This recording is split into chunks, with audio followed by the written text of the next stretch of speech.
Good evening प्यारे बच्चों। जैसा कि आपको पता है, आपको 20 मार्च को 12th फिजिक्स का एग्ज़ाम है। वैसे आपने पढ़ाई कर ली होगी फिजिक्स के लिए, पूरा प्रिपेयर कर लिया होगा, पर लास्ट टाइम पे बेटा जो रिवीजन होता है वो बहुत काउंटेबल होता है, आपके स्कोर को बहुत आगे ले जा सकता है। तो बेटा आपका जो फाइनल रिवीजन हो उसी को गाइड करने के लिए बेटा ये वीडियो है।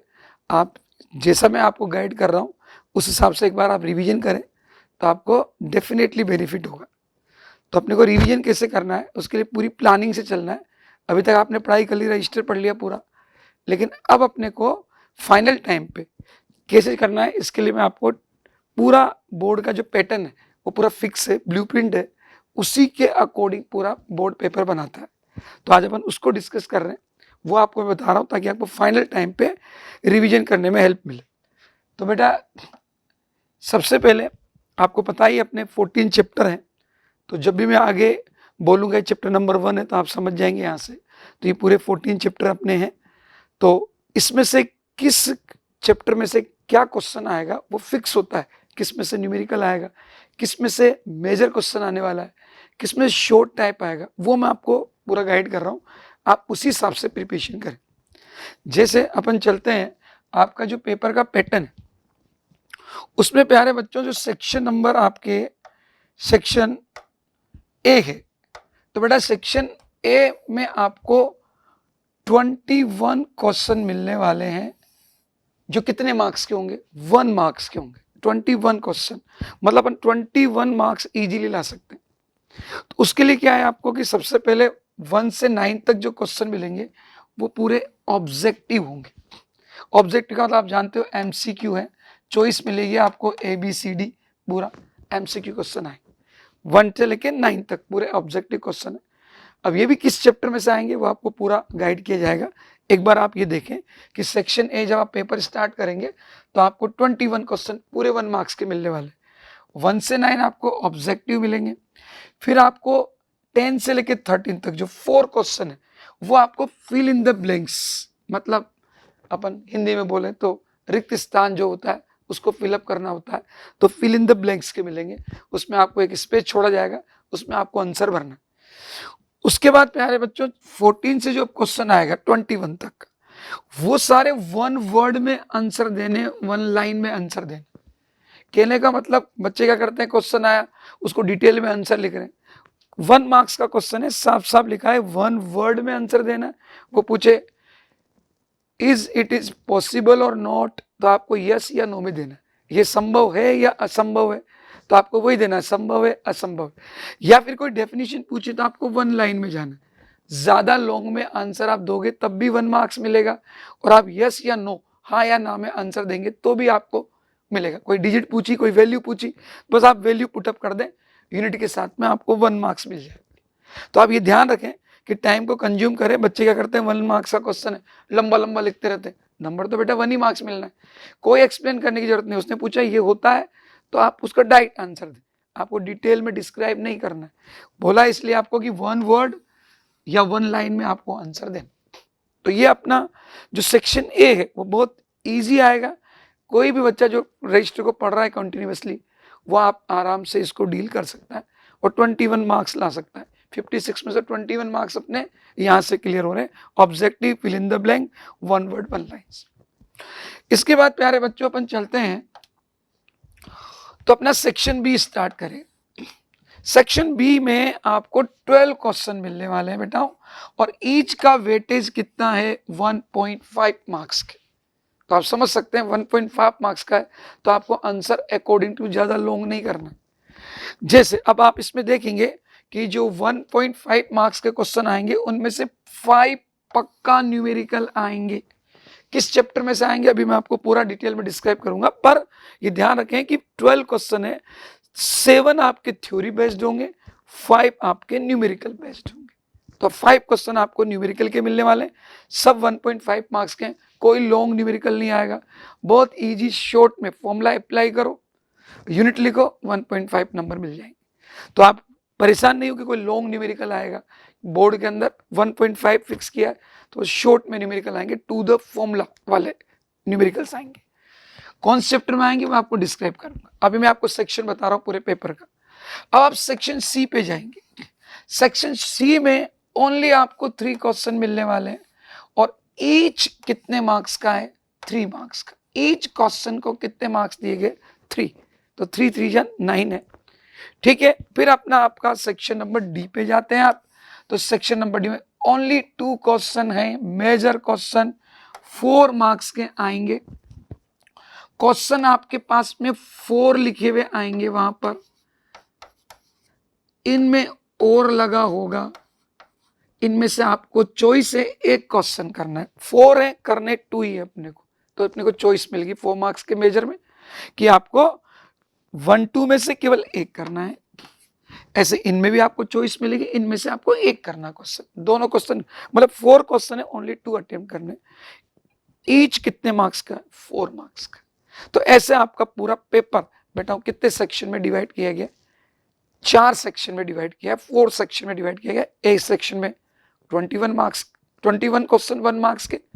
उसके बाद में सेक्शन बी में आपको मैंने बताया था कि कितने आएंगे, 12 क्वेश्चन अपने कितने 1.5 मार्क्स के। उसके बाद में सेक्शन नंबर सी बता दिया आपको, 3 क्वेश्चन आएंगे, इसमें कोई और नहीं मिलेगा आपको, सारे क्वेश्चन अटेंड करने, डेरिवेशन टाइप क्वेश्चन होंगे। और ये आपके मेजर क्वेश्चन में इसको आपको चॉइस मिल जाएगी, 4 में से आपको 2 करना। अब बच्चों के माइंड में क्वेश्चन आएगा कि सर ये न्यूमेरिकल कौन से चैप्टर में से आएंगे, किस चैप्टर के न्यूमेरिकल ज्यादा करके जाएं लास्ट टाइम पे, उन्हीं को करें। भाई साल भर तो हमने पूरे न्यूमेरिकल किए, लास्ट टाइम पे किस पे फोकस करें? सर मेजर क्वेश्चन है तो कौन चैप्टर में से आएगा, किस पे फोकस करें, तो वो हम अब डिस्कस करने वाले हैं। तो आप यहाँ देखिए, सबसे पहले हम आपको ऑब्जेक्टिव क्वेश्चन पे ले जाते हैं कि ऑब्जेक्टिव टाइप जो क्वेश्चन आ रहे हैं 1 मार्क्स में, वो आपके कौन कौन से चैप्टर से अटेम्प्ट होने हैं। जैसे चैप्टर नंबर 1 में से आपका एक ऑब्जेक्टिव क्वेश्चन आएगा, और ऑब्जेक्टिव क्वेश्चन में भी एक टाइप ऑफ डेफिनेशन हो सकता है, या फिर प्यारे बच्चों इसमें वो आपको कोई कंसेप्ट वाला न्यूमेरिकल भी पूछ सकता है जिसमें कंसेप्ट लग रहा है। जैसा आपको पहले ही बताया गया, आपसे कह देगा कि भैया वैक्यूम में फोर्स इतना है, बताओ डाइलेक्ट्रिक मीडियम भर दिया, मीडियम में फोर्स कितना होगा, ऐसा आपसे क्वेश्चन पूछ सकता है। या फिर आपको बोल सकता है, जैसे हम बताएं कि बोल दिया जैसे कूलम्ब्स लॉ होता है, F इक्वल्स टू क्या होता है अपने जानते हैं, K Q1 Q2 upon R²। कह देगा 2 पॉइंट चार्ज हैं, उनके बीच में फोर्स इतना है, बताओ डिस्टेंस को कितना कर दें, डबल कर दें, फोर्स कितना हो जाएगा, या चार्ज का मैग्नीट्यूड डबल कर दें। ऐसा कंसेप्ट वाइज क्वेश्चन भी आ सकता है। तो आप उसके भरोसे न रह जाएं कि भैया डेफिनेशन लिखी तो डेफिनेशन ही आएगी। ऐसा डेफिनेशन बेस्ड कोई न्यूमेरिकल क्वेश्चन भी आपसे पूछ सकता है, जो बहुत सारे आपको फॉर्मूले लिखाए गए, तो आप उन पे वर्क करें तो आपको ऑब्जेक्टिव क्वेश्चन आराम से मिल जाएगा। ठीक है, ठीक है। ऐसे सेम सिंपली आपका चैप्टर नंबर 2 में से भी आपको ऑब्जेक्टिव क्वेश्चन मिलेगा, डेफिनेशन टाइप हो सकता है। ऐसे चैप्टर नंबर 3 में से आपको मिलेगा, 4 में से आपको मिलेगा। 4 में से ध्यान रखें पक्का कंसेप्ट वाला होगा। कंसेप्ट मतलब आप जानते हो कि जैसे एक प्रोटॉन है एक इलेक्ट्रॉन है, दोनों को मैग्नेटिक फील्ड के अंदर एंटर कराया, बताओ रेडियस ज्यादा किसकी होगी, कौन क्लॉकवाइज जाएगा, उसका पाथ पूछ सकता है। तो इसमें आपके कंसेप्ट वाइज क्वेश्चन पूछेगा। सिमिलरली 5th में से आपके 2 ऑब्जेक्टिव क्वेश्चन वाले आने वाले हैं, दोनों डेफिनेशन पे बेस्ड होंगे। 6 वाले में से भी आपके 2 आएंगे, जिसमें से एक डेफिनेशन बेस्ड है, एक न्यूमेरिकल बेस्ड होगा। न्यूमेरिकल आपसे पूछ सकता है 6 वाले के अंदर, जो कि जैसे अपन सेल्फ इंडक्शन पढ़ते हैं तो आपको पता है E equals to minus LdI/dt होता है। तो आपको चेंज इन करंट दे दिया, टाइम दे दिया, एल देके EMF पूछ लेगा, EMF देके एल पूछ लेगा, शॉर्ट न्यूमेरिकल। तो इसमें ज्यादा लंबा नहीं होता है, तो वो 1 मार्क्स के अंदर आपसे न्यूमेरिकल भी पूछ सकता है। सिमिलरली चैप्टर नंबर 7 में से देखो आप एक ही ऑब्जेक्टिव आ रहा है, वो भी कैसा आ रहा है, न्यूमेरिकल टाइप आ रहा है, न्यूमेरिकल पूछेगा। तो न्यूमेरिकल के अंदर कोई ऐसा नहीं कि डिटेल में करना है, शॉर्ट में क्वेश्चन पूछेगा आपसे। जैसे अपन RLC सर्किट पढ़ते हैं, तो RLC सर्किट में उसने कह दिया कि भैया ये R है, 5 ओम दे दिया, जैसे उसने ये 5 ओम दे दिया उसने, ठीक है। एक्सेल की वैल्यू दे दी 2 ओम है, XC भी 2 ओम है। अब पूछेगा बताओ रेजिस्टेंस कितना होगा, तो अपन सब जानते हैं रेजोनेंस कंडीशन है, रेजोनेंस में क्या होता है XL इक्वल टू XC है, तो रेजिस्टेंस कितना बचा 5, 1 मार्क्स का क्वेश्चन बन गया। ऐसे न्यूमेरिकल। ऐसे चैप्टर नंबर 8 में से कोई भी डेफिनेशन टाइप पूछ सकता है, या फिर इसमें से भी आपको E by B equal to सी का मैंने क्वेश्चन करा रखा है, तो आपको E by B equal to सी वाला भी पूछ सकता है आपसे। तो ये ध्यान रखें कि न्यूमेरिकल भी आ सकता है, जैसे E दे दिया, C आपको पता ही है कितना होता है 3 × 10⁸ होता है, तो आपसे B पूछ लेगा। ऐसे सिमिलरली चैप्टर नंबर 9 में से 10 में से 11 12 13 14 सब में से 1 क्वेश्चन आ रहे हैं, सब डेफिनेशन टाइप होंगे, तो आप थोड़ा डेफिनेशन को ध्यान से पढ़ें तो आप आराम से इन ऑब्जेक्टिव को कर पाएंगे। इसके बाद में अपन चलते हैं, तो प्यारे बच्चों ये अपने 1 वर्ड वाले जो शॉर्ट क्वेश्चन है वो किन में से आ सकते हैं, वो आपको दिया गया है चैप्टर नंबर 2 में से, 3 में से, 4, 2 में से कितने आ रहे हैं 2 क्वेश्चन आ रहे हैं। देखो साफ साफ लिखा है, एक डेफिनेशन टाइप होगा और एक कौन सा होगा कंसेप्ट वाला पूछा होगा। जैसे कंसेप्ट में आपको कई बार हमने कहा, जैसे कहेगा कॉपर की 2 रोड है, 2 रोड है, इसकी लेंथ 1:3 के अंदर है, बताओ रजिस्टिविटी का रेशियो क्या होगा, तो सबको पता है रजिस्टिविटी लेंथ पे डिपेंड नहीं करती है, तो कितना रेशियो होगा बताओ 1:1 आंसर। ऐसा कंसेप्ट टाइप क्वेश्चन पूछ सकता है। 3rd वाले में से आपको न्यूमेरिकल पूछ सकता है, 4th में से न्यूमेरिकल टाइप पूछ सकता है, 6 में आपको डायग्राम, डायग्राम का मतलब है इंड्यूस्ड करंट की डायरेक्शन पूछेगा, हिंदी में प्रेरित धारा की दिशा पूछेगा। सबको पता है लेंज लॉ होता है, वहां पर वो सिखाते हैं हम आपको इंड्यूस्ड करंट के लिए, प्रेरित धारा की दिशा के लिए, वो आपसे पूछ सकता है। 8th जो चैप्टर है उसमें से कंसेप्ट क्वेश्चन पूछ सकता है। कंसेप्ट मतलब आपसे कह देगा एक्सरे है, हाँ अल्ट्रावायलेट है, विजिबल है, बताओ इनमें से ज्यादा वेवलेंथ किसकी होती है, एक्स किरणें, पराबैंगनी किरणें, दृश्य किरणें, बताओ इनमें से ज्यादा तरंग दैर्घ्य किसकी होती है, किसकी वेवलेंथ ग्रेटर है, किसकी स्मॉल, उस पर बेस्ड क्वेश्चन पूछ सकता है। 10th में से सीधा डेफिनेशन का क्वेश्चन पूछेगा। 14 में से लॉजिक गेट का क्वेश्चन आएगा, कंफर्म मान के चलो, डायग्राम देगा, ऐसे बोल देगा recognise which gate is this, ये कौन सा गेट है, ऐसे पूछेगा आपसे, जैसे और गेट होता है, तो लॉजिक गेट का एक डायग्राम का क्वेश्चन पक्का आएगा आपके शॉर्ट क्वेश्चन के अंदर। ठीक है, तो ये आपके 1 मार्क्स के क्वेश्चन की बात हो गई है।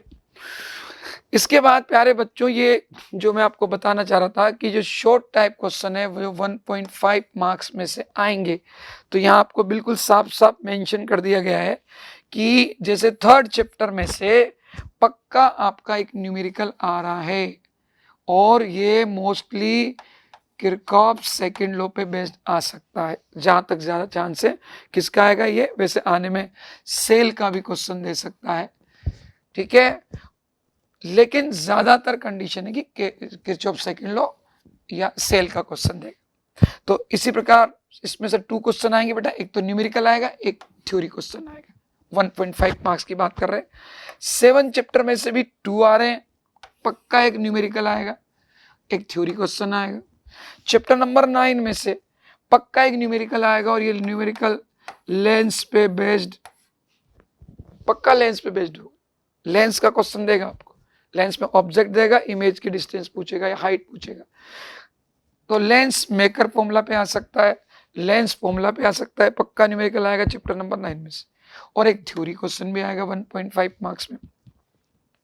साथ में ये जो 10th है इसमें से भी आपका एक न्यूमेरिकल है, जो कि इंटरफेरेंस पे मतलब व्यतिकरण पे आ सकता है, या फिर आपका जो ब्रूस्टर लॉ पढ़ा है ब्रूस्टर लॉ पे आ सकता है, ये वाला न्यूमेरिकल, और एक थ्योरी क्वेश्चन आ रहा है। चैप्टर नंबर 11 में से आपके 2 क्वेश्चन आ रहे हैं, दोनों के दोनों थ्योरी बेस्ड है, और चैप्टर नंबर 12 में से पक्का डेफिनेट एक न्यूमेरिकल आ रहा है और थ्योरी क्वेश्चन आ रहा है। इसका मैंने आपको बताया था सबसे इंपॉर्टेंट जो न्यूमेरिकल है वो एक तो इस फॉर्मूले पे बेस्ड आ सकते हैं, पक्का कर लेना इसको। एक ये नहीं आया है अगर इसमें से, तो पक्का जो आपका 12 का न्यूमेरिकल इसमें क्या करेगा, आपको टोटल एनर्जी देगा और kinetic energy and potential energy पूछ सकता है। इसका फॉर्मूला आपको बता रखा है, तो आप यहां से न्यूमेरिकल इस पे गौर करें। तो देखो न्यूमेरिकल की केवल 1 2 3 4 5 है, अब ये जो 11 चैप्टर बेटा, इसमें से ये जो 2 क्वेश्चन है, वैसे 2 क्वेश्चन थ्योरी के हैं, पर इसमें भी ये न्यूमेरिकल लगा सकता है। किसका? जो आपको हमने लेम्बडा मतलब डी ब्रोगली वेवलेंथ के आपको फॉर्मूले सिखा रखे हैं, लेम्बडा इक्वल टू h/p। इसी का हमने सिखा रखा है h/√2m/e, एक सिखा रखा है h/√2m/qv। तो इस पे बेस्ड न्यूमेरिकल सबसे ज़्यादा चांस है इलेक्ट्रॉन वाले के, जो मैंने आपको पढ़ा रखा है एक फॉर्मूला, इस पे आने के चांस सबसे ज़्यादा। तो इसमें 2 थ्योरी क्वेश्चन है वैसे, पर एक न्यूमेरिकल भी आपसे पूछ सकता है। तो मोस्टली तो 5 न्यूमेरिकल है, 1 2 3 4 5, पर इसमें ये थ्योरी बेस्ड ही होता है और वो बच्चे को न्यूमेरिकल लगता है, तो ऐसा क्वेश्चन भी इसमें पूछ सकता है। तो ये अपने 1.5 मार्क्स के क्वेश्चन आगे जितने भी आएंगे ये पूरे मेंशन है। इसके बाद प्यारे बच्चों अपन आते हैं लॉन्ग आंसर। ये 3 मार्क्स का आएगा और ये फिक्स है कि चैप्टर 1 में से आएगा। जैसे कि सबसे इंपॉर्टेंट आप सबको पता है, लीनियर चार्ज, रेखीय आवेश के कारण विद्युत क्षेत्र की तीव्रता, लीनियर चार्ज आ सकता है। डाइपोल, इलेक्ट्रिक डाइपोल का आपको बता रखा है, याद होगा आपको। इलेक्ट्रिक डाइपोल मतलब विद्युत द्विध्रुव के कारण अक्ष और निरक्ष पे तीव्रता, इलेक्ट्रिक डाइपोल के कारण एक्सिस और इक्वेटर पे इलेक्ट्रिक फील्ड इंटेंसिटी का पूछ सकता है। फोर्थ में से पक्का डेरिवेशन आ रहा है, इसमें से आपका बायो सावर्ट लॉ बता रखा मैंने, कोइल के कारण एक्सिस पर मैग्नेटिक फील्ड, ये आ सकता है। दूसरा आपकी सोलेनोइड आ सकती है, परिनालिका, या फिर जो लास्ट हमने पढ़ा है आपको कौन सा, मूविंग कोइल गैल्वेनोमीटर, चल कुंडली धारा मापी, तो मूविंग कोइल गैल्वेनोमीटर पे भी डेरिवेशन आ सकता है। फिर इसके बाद में आपका चैप्टर नंबर 13 में से पक्का एक ही क्वेश्चन आ रहा है और वो डेरिवेशन टाइप आ रहा है, जैसे कि पर न्यूक्लियन बाइंडिंग एनर्जी मतलब प्रति न्यूक्लियन बंधन ऊर्जा का ग्राफ, पर न्यूक्लियन बाइंडिंग का ग्राफ बना रखा है, आपको पता होगा इस तरह का, वो वाला आ सकता है। इसके अलावा आपका सबसे इंपॉर्टेंट जो है वो रदरफोर्ड सोडी लो, रेडियो एक्टिविटी के लिए रदरफोर्ड सोडी का नियम लिखा रखा हमने आपको, वो इसमें से डेरिवेशन के रूप में 3 मार्क्स में आ सकता है। और पर न्यूक्लियन बाइंड एनर्जी का पूरा कर्व बनवाया है, उसका फिजिकल इंपोर्टेंस वो पूछ सकता है, या फिर न्यूक्लियर रिएक्टर के बारे में ना, परमाणु भट्टी के बारे में क्वेश्चन पूछ सकता है। तो ये आपके 3 मार्क्स के क्वेश्चन हो गए जो 3 ही चैप्टर में से आ रहे हैं, 1 4 13 में से। इसके बाद प्यारे बच्चों ये अपना लास्ट जो आपका 4 मार्क्स का मेजर क्वेश्चन अपन जिसे बोलते हैं मेजर क्वेश्चन, वो आपका आ रहा है एक तो चैप्टर नंबर 9 में से।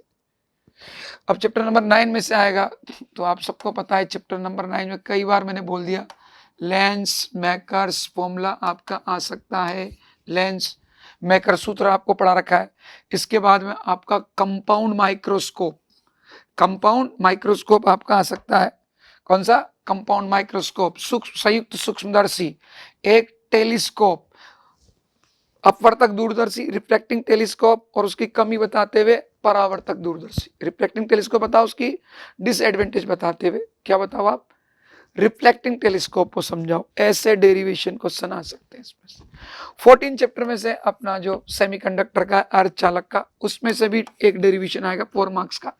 इनमें चिंता मत करो, आपको मैंने जैसा आपको बताया ऑप्शन मिलेंगे, 2 में से एक ही क्वेश्चन करना, इसमें भी मिलेंगे। और इसमें सबसे ज्यादा चांसेस आपके फुल वेव रेक्टिफायर के सबसे ज्यादा चांसेस है, फुल वेव रेक्टिफायर आ सकता है, या फिर आपके वीआई कर्व, डायोड के वीआई कर्व बना रखे हैं, वोल्टा और धारा के बीच में कर्व बना रखे हैं, वो भी डेरिवेशन में क्वेश्चन आ सकता है। सबसे इंपॉर्टेंट ये पोर्शन है इसमें।